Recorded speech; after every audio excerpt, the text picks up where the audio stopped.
बिल्कुल भी नज़र नहीं आई। और बाकी एक एंगल जो आपने रेज़ किया है जी कि शायद आपकी शायद जो अ, ऑप्शन हाँ जी, हाँ जी, कंप्लीट कर लीजिए। जी, जी, अ, कुछ मसला आ रहा है आपके इंटरनेट का शाहिद मैं बढ़ता हूँ गौरी साहब आपने देखा होगा कि मरियम नवाज़ भी आज इस्लामाबाद में थीं, उन्होंने इस्लामाबाद हाई कोर्ट में एक तो ख़ैर उन्होंने ज़ाहिर-सी बात है वो जो गिलगित-बल्तिस्तान वाले जज साहब का एफ़िडेविट है ऑप्शन क्या हो तो वो उन्होंने उसका भी ज़िक्र किया और दूसरा ये कि जो उनकी पेशी थी एवनफील्ड अपार्टमेंट्स केस में इस्लामाबाद हाई कोर्ट में, वहाँ पे इस्लामाबाद हाई कोर्ट ने भी नैब के जो प्रोसिक्यूटर्स हैं बड़े कड़े सवालात उन्होंने किए और उन्होंने कहा कि आप साबित करें और बताएँ कि किस तरह से वो बेनिफिशियल ओनर हैं। क्योंकि अगर उनको जो गिफ्ट में चीज़ मिली है अगर वो खरीदने वाले ने सोच से शो किया, तो उसमें उनका मरियम का क्या कसूर है? तो कुछ थोड़ी-सी एक टोन जो कम से कम है ट्रायल कोर्ट की इधर वो फ़र्क दिखाई देती है और ज़रा इस पे आप अपना कमेंट करें अगर आपने इसको फ़ॉलो किया है। जी। आई थिंक उनका दिन जो है काफ़ी बिज़ी था मरियम का। जिस तरह आपने जी, सुबह कहा कि वो उनकी सुबह जो है वो she had to present herself in the Islamabad high court और जो 2 दिनों से इश्यू उठा हुआ था फॉर्मर चीफ जज गिलगित-बल्तिस्तान के लेटर का वो अब जो है उसकी आप तनाज़ुर में देखें तो फिर इम्पोर्टेंट था कि वन ऑफ द जज जिसका नाम लिया गया था जी। उस नोटराइज़्ड डॉक्यूमेंट में ही वाज़ आल्सो लिसनिंग मौज़ून का जस्टिस दूसरे आमिर के फ़ारूक जी, जी, जी। हाँ, लेकिन ये जो आपने बात कही है, जो टोन थी वो डेफ़िनिटली आज उसको नोटिस तो किया गया है। जब उन्होंने सवाल पूछा कि अगर फ़र्ज़ किया लेट्स से कि उनके वालिद ने ये प्रॉपर्टीज़ खरीदी थी या हो सकता है उनके दादा ने ये प्रॉपर्टीज़ खरीदी हों और उसके बाद उन्हें ये चीज़ जो है वो तर्के में मिल गई हो, तो जो बेनिफिशियल ओनर होना है, वो किस तरह प्रूव करेगी नैब और नैब ने कहा कि जी जो लेटर दिखाया गया है, वो शायद 2012 का था और उसके बाद उन्होंने कहा केस तो 2018 में हुआ, तो ये इतना पुराना लेटर जो है, उसके बाद आपके पास कोई मतलब मज़ीद फ्रेश एविडेंस ही नहीं है। तो मेरा ख़्याल है नैब को जो है नैब की अब तक जितनी तारीख है इस बारे में वो उस सूरत में अब देखते हैं कि वो किस तरह उसको प्रूव करते हैं, लेकिन डेफ़िनिटली कोर्ट के ऊपर अब जो है वो प्रेशर तो है। और जी। जो चीज़ें बाहर निकल के कहीं वो भी सिग्निफिकेंट है कि ये जो नया एफिडेविट है this is not the first thing उन्होंने फिर हवाले दिए हैं दोनों पुराने जजेस के जस्टिस अशोक सिद्दीकी के इशू के और फिर जो जज अरशद थे उनका और अब फिर साकिब निसार साहब का जो एलिजेड लेटर है ये एलिजेड जो बातचीत है उसका और उसी वही बातें उन्होंने रिपीट की शाम को उनका एक और फंक्शन था आफ्टरनून में जहाँ पर जो Pakistan federal union of journalist है उनका आज एक बड़ा फंक्शन था जिसके ऊपर मतलब she was one of the key note speaker और उन्होंने जहाँ पर बड़ी इंपॉर्टेंट बातें की सहाफत के हवाले से इस मुल्क के अंदर आज़ादी के हवाले से उन्होंने कहा कि किसी भी मुल्क के अंदर जो लोगों की आज़ादी है अ, उसके लिए बेंचमार्क उस मुल्क का मीडिया होता है। तो जितने आप आज़ाद हैं, आप उसी से अंदाज़ा लगा लें कि ये मुल्क कितना आज़ाद है। इसमें सवाल पूछना कितना आज़ाद है, इसमें आज़ादी से साँस लेना कितना आज़ाद है। वो काफ़ी डिटेल में उन्होंने बलूचिस्तान के इश्यू पे बात की, कि वहाँ जो लोग जिस तरह मतलब कत्ल हो रहे हैं और रियासत जो है उस पे खामोश है। बाकी इश्यूज़ पे बात की। तो और फिर इन केसेस का भी हवाला दिया।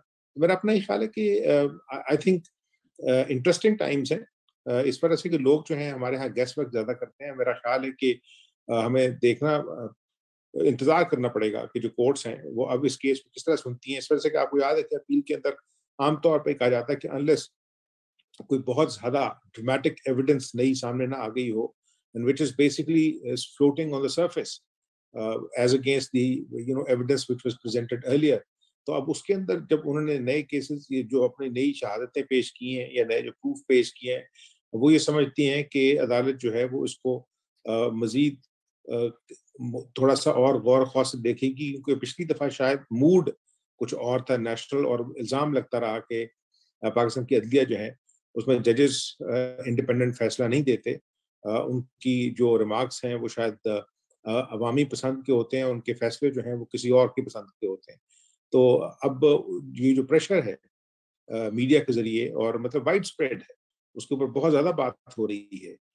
तो उसमें अदलिया जो है उसको देखना पड़ेगा कि जिस तरह सुप्रीम कोर्ट ने इन सारे केसेस को डील किया था, वो पाकिस्तान की तारीख के अंदर नई चीज़ें हैं।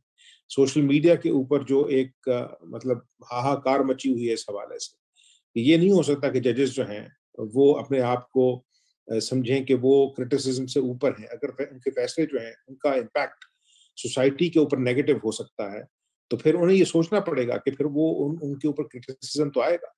तो मेरा अपना ही ख्याल है कि इस चीज़ से कतई नज़र कि इन जजेस का ताल्लुक जो है वो पुराने बाद ऐसे जजेस से जिन्होंने ऐसे फैसले दिए हैं जो शक व शुबा से बालातर नहीं है, उनके साथ क्या ताल्लुक था और इस तरह की तमाम चीज़ें इनको सामने रखते हुए मेरा ख्याल है कि अब जिस तरह ये केस आगे चलता है 24 नवंबर जो है उन्होंने अगली डेट दी है उसकी।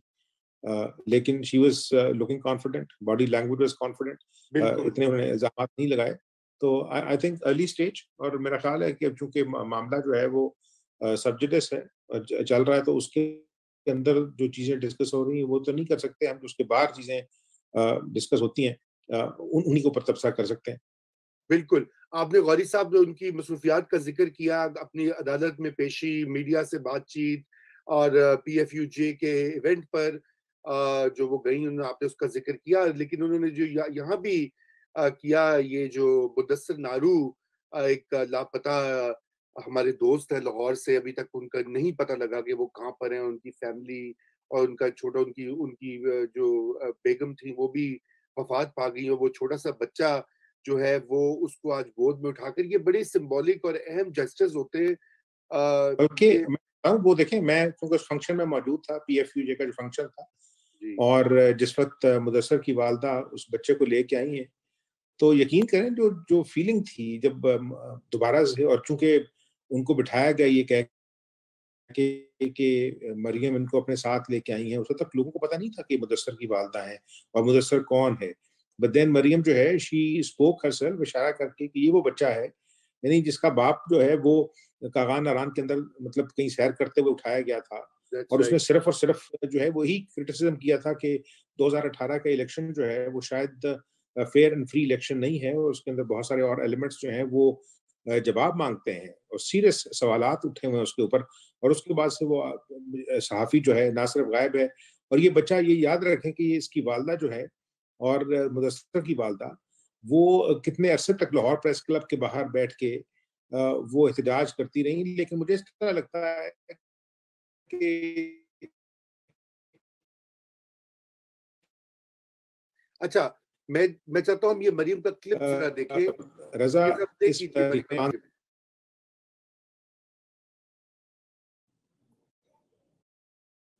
ये आप देखिए जो उन्होंने कहा आज इस मौके पे। लापता अफराद के हवाले से बड़ा मामला संगीन होता जा रहा है। लापता सहाफ़ी मुदस्सिर नारू 3 साल उसको हो गए, उनकी फैमिली और उनका 4 साला बच्चा आपसे मिलने के लिए आए हुए हैं यहाँ पे। तो उस हवाले से आप क्या कहना चाहेंगे? आपकी वो कहाँ है खातून और बच्चा? आप उनको ले आए। मैं अभी जा रही हूँ। पीएफयूजे ने मुझे आज इनवाइट किया हुआ है। पीएफयूजे ने मुझे इनवाइट किया हुआ है बतौर स्पीकर। तो मैं आज वहीं पर जा रही हूँ। मैं इस बच्चे को भी लेके जाती हूँ, मैं इस खातून को भी लेके जाती हूँ। वहां पर आप मेरी बात सुन लीजिएगा। बहुत बहुत शुक्रिया। आप अपनी मनी ट्रेल की भी कोई नोटरी पब्लिक करवा के अदालत में जमा करवाएंगे, ये समझते हैं कि हमने कराई थी। आपने करवाई है? जी बिल्कुल। मेरी जो ट्रस्ट डीड है वो नोटराइज्ड है। हर चीज नोटराइज्ड है। हमने जाली डॉक्यूमेंट्स पेश नहीं किए इन लोगों की तरह जिनके पास आज कोई जवाब नहीं है मेरे इल्जामात का देने का। शुक्रिया जी, तो बहरहाल ये देखें ना, ये पंजाब से अंबर पंजाब के पॉलिटिशियन का ये पहली बार नहीं है मिसिंग पर्सन्स के ऊपर मरियम की एक वाज़ेह पोज़ीशन। ये रेयर और यूनिक बात है। हमें पता है छोटे सूबों में जो है वो ये मसला ज़्यादा दरपेश रहा है और वहाँ पे ज़्यादा इसके ऊपर एडवोकेसी भी होती रही है। लेकिन ये एक उम्मीद अफ़ज़ा भी बात है कि कम से कम किसी को ख़्याल तो आया। बेचारा मुदस्सिर, ये जो बच्चा था नाज़रीन, इसकी आप देखें कितनी ये इतनी दिल को तड़पा देने वाली कहानी है कि इस बच्चे के दोनों माँ-बाप जो उसके पास नहीं है और ये कोई भी बच्चा जो है वो ये डिज़र्व नहीं करता पाकिस्तान में। कोई भी फैमिली जिनके के प्यारे जो हैं लापता हैं या उठा लिए गए हैं या उनका पता नहीं लगा, ये बिल्कुल ही नाकाबिल कबूल चीज़ है। गैर आइनी और गैर कानूनी तो है ही, लेकिन इंसानी सतह के ऊपर भी ये अनएक्सेप्टेबल है। जी अंबर, आपका मैं कमेंट लूँ इसके मरियम की एक्टिविटीज़ के ऊपर? आप म्यूटेड हैं, ज़रा अनम्यूट कर लीजिए प्लीज़। जी, सबसे पहले तो मैं कहूँगी कि जो लापता अफ़राद हैं, क्योंकि इनके ऊपर बात करना कितना कुछ खतरनाक समझा जाता है, और आपने देखा कि किस तरह से हामिद मीर साहब को भी खामोश किया गया। वो जिस तरह से बात करते थे, वो नहीं कर पाते। बहुत अच्छा लगता है जब कोई एक मेन स्ट्रीम पॉलिटिशियन जो है, वो ये मामला दोबारा से उस पे बात करते हैं, क्योंकि फिर उस पे और लोग भी बात करते हैं, कुछ दबाव पड़ता है। मैं भी इसमें कवरेज कर चुकी हूँ, बहुत तकलीफ़देह होता है। ये ना सिर्फ जो दहशतगर्दी की वजह से या उन पे इल्ज़ामात मुबैना जो इल्ज़ामात की वजह से लोगों को लापता किया गया हो, लेकिन जो पंजाब में मैंने उन लोगों से बात की है, केपी से बात की है, तो ये बहुत मुश्किल है, और ये केस भी मैं फॉलो करती रही हूँ। मरियम का बहुत इंटरेस्टिंग एक ट्रैजेक्टरी आप देखें कि किस तरह से क्योंकि वो असेंबली में भी नहीं है, वो शिरकत भी नहीं कर सकती, तो एक तरफ आपको नज़र आता है कि एक जो ऑपोजिशन जमातें हैं, उनके साथ चाहे मेन स्ट्रीम की जो है, जो पाकिस्तान पीपल्स पार्टी है, बिलावल भुट्टो हैं, जो सदर है पाकिस्तान मुस्लिम लीग नवाज के, ऑपोजिशन लीडर भी हैं शहबाज शरीफ के, एक तरफ उनके साथ क्या हुआ असेंबली में, और वो असेंबली जो मानने को तैयार नहीं थे, लेकिन मजबूरी में कहते हैं कि हमने क्योंकि इसको चलाना है तो हम शिरकत भी करेंगे और यहीं अपनी ऑपोजिशन करेंगे। दूसरी तरफ आप देखिए मरियम नवाज की जो सियासत है, क्योंकि वो असेंबली में भी नहीं है, एक डिफरेंट ट्रैजेक्टरी जा रही है, और वो जाहिर है एक आप यही कह सकते हैं, जैसे आपने भी निशानदेही की कि ये पहली दफा नहीं है कि मरियम नवाज करी, वो अलग बात है। और I would like two point out कि जब इनके वालिद भी थे, वजीर आजम भी थे, तो ऐसा नहीं था कि ये जो गुमशुदा अफराद थे या लापता अफराद थे, इनके मामला हल हो गए थे। So I just want to point that out, but still इसके बावजूद उनके ऐसे केसेस, राइट्स के केसेस मामलात को उठाना अच्छी बात है। It shows a very alternative different trajectory, क्योंकि इससे कबल आप समझते थे कि बिलावल भुट्टो जरदारी हैं जो ह्यूमन राइट्स में बात करते हैं, लेकिन मरियम नवाज साहिबा जो उनकी पॉलिटिक्स है, जो उनकी सियासत है, वो जाहिर है प्रेस कॉन्फ्रेंसेज, रैलीज, एहतजाज तक महदूद है। तो she does pick up on these issues and she picks them up, और फिर जाहिर है एक खास तबका है जो उनको बहुत पसंद भी करता है, जिसमें छोटे सूबों के लोग जो है उनका भी ताल्लुक है, और वो सिंपैथी भी दिखा सकती हैं। खातून सियासतदान होने के नाते वो एक जो एक लगाव है या एक बच्चे को उठाना है, वो और भी ज्यादा मेरे ख्याल में एक जज्बाती, एक इमोशनल टच आता है, वो जरूर है। दूसरी तरफ मैं कहूंगी कि जो आज का जो इस्लामाबाद हाई कोर्ट का केस है, उसमें गौरी साहब ने तो कुछ बातें उसमें की, मैं कहूंगी कि बहुत दिलचस्प एक कमेंट था, और हमें ये भी याद रखना चाहिए कि जरूरी नहीं है कि जजेस के जो रिमार्क्स हों, जो सवालात हो, उसको वो फिर हाँ, आपको आखिर में जो ऑर्डर आता है या उसमें रिफ्लेक्ट करते हो या आकाश हो। सही। लेकिन फिर भी दिलचस्प है कि वो ना सिर्फ नए सबूत मांग रहे हैं, लेकिन वो कह रहे हैं कि पब्लिक परसेप्शन की बुनियाद पर आप केस को फैसला उसका नहीं कर सकते। So I think that's also very interesting. हवाओं का रुख बदल रहा है या नहीं बदल रहा, फिर भी ऐसी बात होना इज आल्सो वेरी इंटरेस्टिंग। दूसरी तरफ जाहिर है क्योंकि मरियम नवाज साहिबा पर भी पाबंदी लग चुकी है उनके बोलने पर, चाहे वो खुद साख्ता हो या उनसे करवाया गया हो या फिर उनको सेंसर किया गया हो, तो वो भी मेरे ख्याल में, क्योंकि एक और तबका है, और आमिर गौरी साहब भी बहुत अच्छी तरह जानते हैं, जो इस वक्त जो मीडिया के हवाले से, सेंसरशिप के हवाले से, पीएफयूजे है, यूनियंस हैं, जो कानून साज है उसके हवाले से बहुत एक्टिव है, मार्चेस कर रहे हैं, खासतौर पे पीएफयूजे और आईयूजे, तो उस हवाले से वहां भी अपनी एक जाहिर है उनका भी एक हल्का बन रहा है। वो वकीलों के साथ भी उन्होंने इस तरह के खुतबात भी किए हुए हैं। So she is creating constituencies for herself that are part, which is I think very interesting, and it goes to show कि वो भी जाहिर है एक इतनी जैसे कहेंगे इतनी ऐसी सियासतदान है जो समझ रही है कि किस तरफ जी, जहां एक आपको गैप नजर आ रहा है, she is filling that gap a she is little filling bit. That gap. बिल्कुल, पाकिस्तान की सियासत जैसे कि अभी शाहिद ने भी ज़िक्र किया और आप लोगों ने भी उसका इशारा किया कि जब इतनी ऑपोजिशन इस तरह की हो कि वो हर चीज के लिए एस्टेब्लिशमेंट की तरफ देखे कि जी मैंने जाना है असेंबली में कि नहीं जाना, मैंने वोट करना है कि नहीं करना, तो फिर ये हाल हो जाता। जी शायद आपकी तरफ आते हैं। मरियम नवाज की आज की ये जो केस का भी हवाला दिया गया और साथ में ये उनके जो PFU में भी वो गए, उसका भी जरा बताइए हमें थोड़ा सा। शायद आप म्यूटेड हैं, प्लीज अनम्यूट कर लीजिए। जी जी देखिए, मरियम साहिबा का जो एवनफील्ड के हवाले से केस है, आज बार बार अदालत नैब के प्रोसिक्यूटर से सबूत मांगती रही है, लेकिन अपनी टीम थी नैब की, लेकिन कोई एविडेंसेस मौजूद नहीं थे। पहले उनको कहा गया कि ये बेनिफिशियल 2012 में के FIA को खत लिखा गया था, उससे ये प्रूव होता है कि शी इज बेनिफिशियल ऑनर, उसमें भी कोई ऐसी बात नहीं है। फिर उन्होंने कहा कि आप ये कैसे कह सकते हैं कि वो तो कह रही हैं कि वो ट्रस्टी हैं, तो उनका पॉइंट ऑफ व्यू ये है, और फिर वाले साहब भी गिफ्ट दे सकते हैं, कोई भाई भी गिफ्ट दे सकता है, तो आप कैसे एलाइज कर सकते हैं कि वो बेनिफिशियल ऑनर है? और फिर अगर आप ये नहीं साबित कर सके हैं कि प्रिंसिपल जो एक्यूज था यानी कि नवाज शरीफ साहब, उनका इनके साथ किस तरह का ताल्लुक है, या उनके बारे में भी आप कोई ऐसे सबूत नहीं ला सके हैं कि उन्होंने ये किसी इल गॉटन मनी से फ्लैट्स वगैरह खरीदे हैं। तो ये एक इम्पॉर्टेंट बात थी कि आपके पास नैब के पास सबूत नहीं है। फिर नैब को इवेंचुअली ये कहना पड़ा, रिक्वेस्ट करनी पड़ी कि हमें कुछ वक्त दीजिए, 1 हफ्ते का टाइम दिया गया, लेकिन ऐसा नैब के पास कोई सबूत मौजूद नहीं है। और हमने जब सुप्रीम कोर्ट में ये केस चलता था तब भी कवर किया था, तब भी साफ नजर आता था, बहुत वीक आर्गुमेंट्स होते थे जो नैब प्रोसिक्यूटर के, और फिर इसी तरह से इमरान खान साहब के लॉयर के भी बहुत ही वीक आर्गुमेंट्स होते थे, तो उनमें ऐसा कोई जान नहीं होती थी। आप कुछ भी कह लीजिए, जाली ही सही, लेकिन मेन्यू ट्रेल तो पूरा कर लिया गया था, कतरी खत से ही किया गया। बेशक आप उसका जितना मर्जी मजाक उड़ा लीजिए, लेकिन वो ट्रायल तो मनी ट्रेल उनका पूरा हो गया हुआ था। और दूसरा जो एफिडेविट के हवाले से बात चल रही है और मरियम साहिबा ने बात की भी है, तो रज़ा भाई मैं आपको बताऊं कि मुस्लिम लीग नून के पास बहुत मटेरियल मौजूद है वीडियोस की फॉर्म में और अदरवाइज।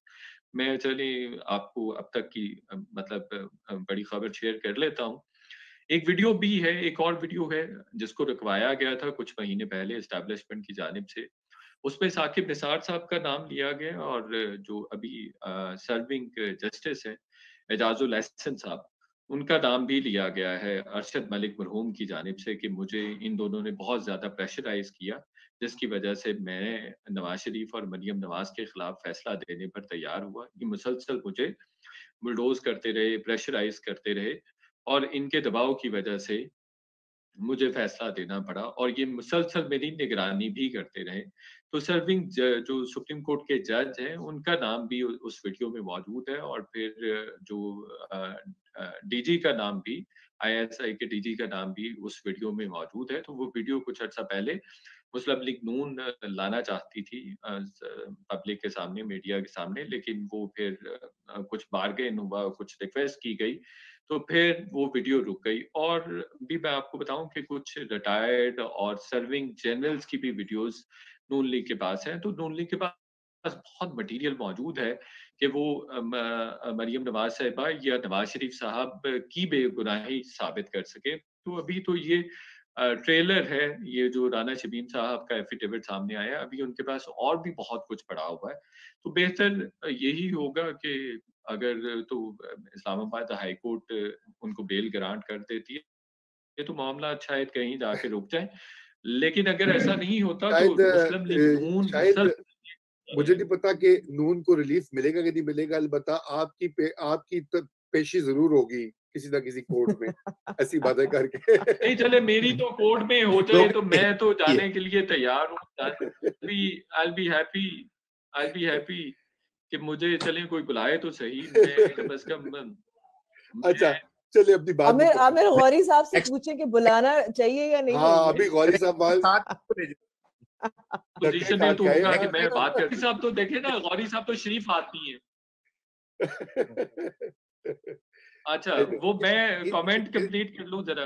हाँ प्लीज प्लीज कर ले हाँ, प्लीज कर ले। तो देखिए जो जस्टिस अतर बिनल्ला साहब हैं उनकी रेपुटेशन बहुत अच्छी है, सारे लोग बहुत उनकी इज्जत करते हैं, हमें भी लगता है बहुत मेरिटोरियस है और वो हैं भी। और हमें तो हमेशा से लगता है कि वो आखिरी उम्मीद है, जब भी मीडिया पर मुश्किल वक्त आता है, सहाफ़ियों पर मुश्किल वक्त आता है, तो सबको उम्मीद होती है कि जी अतर बिनल्ला साहब रेस्क्यू कर लेंगे। वो मुदस्सिर नारो का भी केस सुनना चाहिए। और इस हवाले से इंसार अब्बासी साहब ने जो स्टोरी की है, वो उसमें तमाम जो सहाफ़ती तकाज़े हैं वो पूरे किए गए। ये तो सिंपल रिपोर्टिंग थी, कोई सोर्सेज़ से खबर नहीं दी गई। एक साबिक चीफ जज हैं, उन्होंने कहा है कि ये हुआ और मेरे सामने हुआ, उन्होंने आगे उसको रिपोर्ट कर दिया, दैट्स ऑल। उनका सिर्फ इतना काम था कि वो वेरीफाई कर लेते, जो चीफ जज हैं उनसे वेरीफाई कर लेते कि ये आप ही का एफिडेविट है, उन्होंने वेरीफाई कर दिया है। फिर साकिब निसार साहब से उनका वर्जन ले लिया, दैट्स ऑल। यही एक सहाफ़ी की ड्यूटी होती है, बजाय अतर बिनल्ला साहब इसका जो कंटेंट है उसको वेरीफाई करते, उसको इन्वेस्टिगेट करवाते। उन्होंने सहाफ़ी को कटहरे में खड़ा कर लिया, जो मेरा ख्याल है नामुनासिब है और इस तरह से नहीं होना चाहिए। जी बिल्कुल बिल्कुल, थैंक यू। गौरी साहब आप कुछ कहना चाह रहे थे उसमें, क्योंकि जब आपका नाम अखबारों में छपा तो हमें कम से कम थोड़ी सी परेशानी भी हुई, लेकिन हम बड़े खुश हुए कि चलिए आपकी भी पेशी हुई है। देखे ना, ये तो तोला इम्तियाज है जैसे शायद कह रहा है। तो बहरहाल जी जी नहीं, मतलब ये वी आर थैंकफुल। मेरा ख्याल है कि अ, इसके ऊपर मैं इसलिए कमेंट ज्यादा नहीं करना चाहता कि अभी एक और पेशी पड़ी हुई है, लेकिन जिस तरह शायद कह रहे थे, मतलब यही हमने उनको जज साहब को भी मैंने बताया था कि देखें, मतलब we are neither lawyers not जजेस। तो एंड बिकॉज जर्नलिस्ट जो है वो पब्लिक इंटरेस्ट में काम करते हैं, और इस केस के अंदर और इस तरह के सारे केसेस में बहुत ज्यादा पब्लिक इंटरेस्ट जो है वो मौजूद है ऑलरेडी, इसलिए कि ये पाकिस्तान की जो है प्रेजेंट और फ्यूचर हिस्ट्री के ऊपर इसका इम्पैक्ट होगा। एंड इसी वजह से जब हमें पता लगा कि एक जो डॉक्यूमेंट है वो सामने आया हमारे पास, और उसको हमने जज साहब से पूछा, एंड ही सेड कि I am standing bye my story, this is 100% genuine document notarised in London. अब उसके अंदर जो है एक जज साहब का नाम था, वो हमने ना जज साहब का नाम दिया ना हमने किसी कोर्ट का नाम दिया, हमने सिर्फ ये कहा कि एक तीसरे जज से बात की है, जो है फॉर्मर चीफ जस्टिस ने। तो उसमें हम जितनी केयर कर सकते थे जर्नलिज्म के असूलों के तहत वो हमने ली, और दूसरे शख्स का जो है वो ना सिर्फ वर्जन लिया बल्कि उसको पूरी तरह डिस्प्ले किया अपनी हेडलाइन के अंदर भी।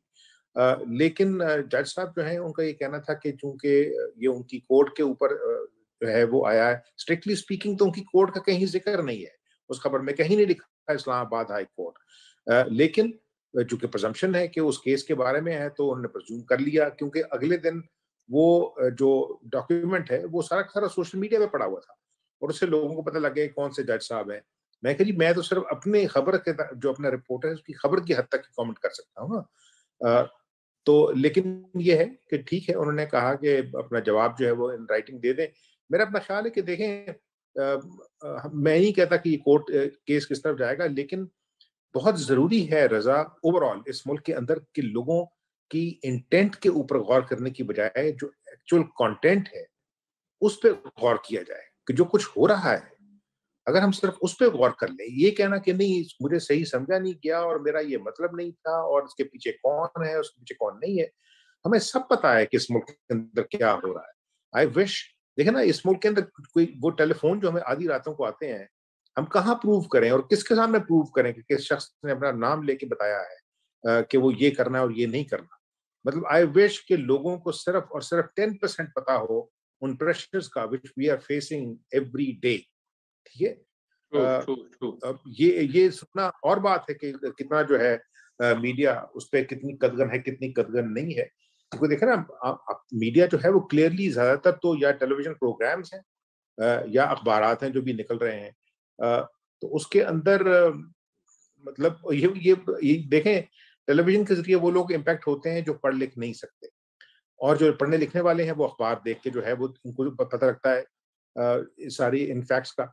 तो उस पर ये देख के ये कहना कि नहीं इसको इस तरह होना चाहिए था, इस तरह होने का, भाईजान वो एक मैं मिसाल दे दूं कि वो किसी दफा याद है कि मोहम्मद अली जिन्ना जो है कायद आजम किसी मुकदमे में जिस वक्त थे, तो जज ने उनको कहा कि जिन्ना साहब अगर आपका ये आर्गुमेंट सही है, अगर आप ये कह रहे हैं कि जो आप कह रहे हैं वो सही है, तो मैं जाकर अपने घर के अंदर जो कानून की किताबें हैं उनको आग लगा दूंगा।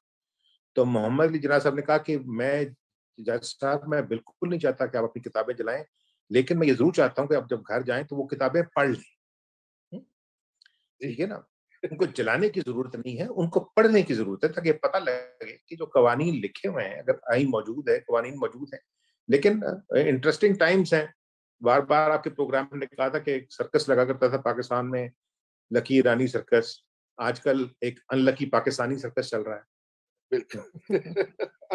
जिसका जिसका मैं कहूंगी कि जो कल जो ताजा रात को जो एपिसोड थी वो शाहजेब खानजादा की शो पे थी, जब चीफ जज राना शमीम के बेटे ने और वकील जिनको अपने वालिद से स्नूकर खेलने की भी इजाजत लेनी पड़ती है, और उनको कुछ पता नहीं था कि क्यों और क्या, और फोन भी करना पड़ा था और तब भी तसल्ली बख्श कोई जवाब नहीं मिला। मेरे ख्याल में कि ही ruined his own father's case, तो ये भी एक नई उसकी ताजा एपिसोड थी। नहीं, इसमें एक और चीज मैं ऐड कर दूं। देखें अंबर, हो सकता है अगले आने वाले 1-2-3 दिनों में आपको डिफरेंट सोर्सेस से ये पता लगे कि जिस वक्त ये डॉक्यूमेंट साइन किया गया है, तो हो सकता है कि वो जज साहब जो है नवाज के साथ कि वो नवाज साहब बैठे हुए थे, ये नवाज शरीफ वहां मौजूद। क्योंकि देखिए, क्योंकि वो एतराफ तो उतना किया था ना कि राना शमीम साहब जो थे वो constantly in touch with Nawaz Sharif थे, वो भी एतराफ उन्होंने कर लिया। नहीं, उस तरह तो देखे ना, हमें ये पता है कि साकिब निसार साहब किसी जमाने में नवाज शरीफ साहब के वकील थे। हमें ये पता है कि उनको लॉ किसने लगाया था, नवाज शरीफ ने। हमें ये पता है कि उनको But the point I'm trying to make is that it's a developing story ना, हर रोज कुछ ना कुछ इस तरह से 2-3 फ्रंट्स पे नई चीजें मालूम होती हैं। मैं आने वाले दिनों की बात बता रहा हूँ कि इसमें आएगी ये चीज कि लंदन में जब ये साइन हो रहा था डॉक्यूमेंट, तो उस वक्त नवाज शरीफ कहाँ थे और ये जज साहब कहाँ थे। हम फिर भी ये कह रहे हैं कि भाईजान, आप जो कंटेंट है ना उस लेटर का, उस डॉक्यूमेंट का, वो पढ़ें। नवाज शरीफ का ताल्लुक या नहीं ताल्लुक जो है, कितना था कितना नहीं था, वो इमटेरियल है। आप ये देखें, एक जज ने ये कहा है, ये नहीं कहा। रजिस्ट्रार मौजूद है, उसको बुला के पूछा जा सकता है कि तुम्हें ये कॉल आई थी या नहीं आई थी। जी नहीं, उन जज साहब, गौरी साहब, ये तो सीखपा होने के बजाय कमीशन बनाएं, 7 दिन के अंदर ये बात हो सकती है, दोनों को तलब करें, वीडियो कॉल पर लेके। अब पार्लियामेंट की कमेटी ने बुलाया ना साकिब निसार साहब को, तब देखते हैं कि वो पेश होते हैं कि नहीं। अगर फर्ज के पार्लियामेंट सुप्रीम बता रहा है और अब वो जज नहीं है, अब वो साबिक जज है, वो एक नॉर्मल पाकिस्तानी, ऑर्डनरी पाकिस्तानी। अब देखते हैं वो नहीं, रजा भाई, इसमें मैं आपको बताऊं। जी बताइए। ओहो, शायद आपकी आवाज जो है ना वो चली जाती है, कुछ इंटरनेट का मसला। मैं गौरी साहब आपको ये कह रहा था कि आई गेस मेरे इंटरनेट का इशू आ रहा है, कोई 3-4 डिफरेंट कनेक्शंस हैं, एवरी कनेक्शन इज मेकिंग। अच्छा, आप करें अपना कमेंट, अपना करें कमेंट। जी, मैं ये कह रहा हूँ कि जो जिस तरह से पैक्टिंग करती नजर आ रही है ना नून लीग, जैसे मैंने पहले भी कहा है, बेसिकली पैक्टिंग कर रही है, और उनका मकसद ये है कि हर सूरत नेक्स्ट इंतखाबात से पहले मरियम साहिबा और जो नवाज शरीफ साहब की डिस्क्वालिफिकेशन है उसको खत्म करवाना है। तो ये चीजें तवातर के साथ मजीद भी आएंगी। जिस वीडियो की बात कर रहा हूँ, कुछ और भी वीडियोस हैं, मैंने बताया सर्विंग जनरल्स, उनकी फैमिली और रिटायर्ड जनरल्स, उनकी भी वीडियोस उनके पास हैं जिसमें डिफरेंट तरह के कन्फेशंस वगैरह हैं। तो अगर इतना कुछ आ जाएगा मार्केट में, तो फिर अदालतों को भी सोचना पड़ेगा, अदालतों के पास भी ऑप्शन नहीं रहेगा। और दूसरा, ये जो इस एफिडेविट के हवाले बात हो रही है, एंगल से, डिफरेंट एस्पेक्ट से चैलेंज कर रही है कि कॉल रिकॉर्ड साकिब निसार साहब शो करें कि उनकी बात रजिस्ट्रार की आगे जज से नहीं बात हुई, या इस तरह की चीजें कह रहे हैं। तो दैट मीन्स कि उनकी जो कलेक्शन ऑफ एविडेंसेस है वो पूरी है, उन्होंने एविडेंसेस कलेक्ट किए हुए हैं। ऐसा नहीं है कि वो हवा में तीर फेंक रहे हैं। हमने पहले भी देखा था कि जब अरशद मलिक की जुलाई 2019 में वीडियो आई थी, तो एक दफा हमें ये लगा था कि नून लीग स्टेट के बिल्कुल पैरेलल आ गई है, और लग रहा था कि जितने रिसोर्सेज किसी स्टेट के पास है, स्टेट इंस्टीट्यूशंस, उतने ही रिसोर्सेज शायद मरियम साहिबा के पास हैं। ये PMLN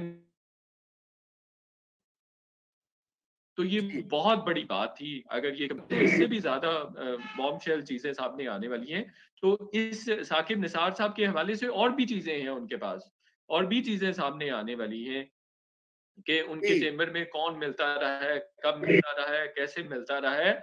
आप ज़हन में रखिए कि अगर नवाज शरीफ साहब जो हैं वो वज़ीर-ए-आज़म भी, और आईबी नवाज शरीफ साहब के दौर में बहुत ज़्यादा इक्विपमेंट के हवाले से अपडेट हुई है, अपग्रेड हुई है।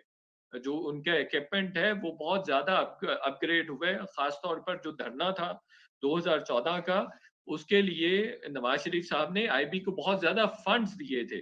तो आईबी के सारे जितने रिसोर्सेज थे वो नवाज शरीफ साहब के डिस्पोजल पे थे, उनके डिस्क्रेशन पे थे।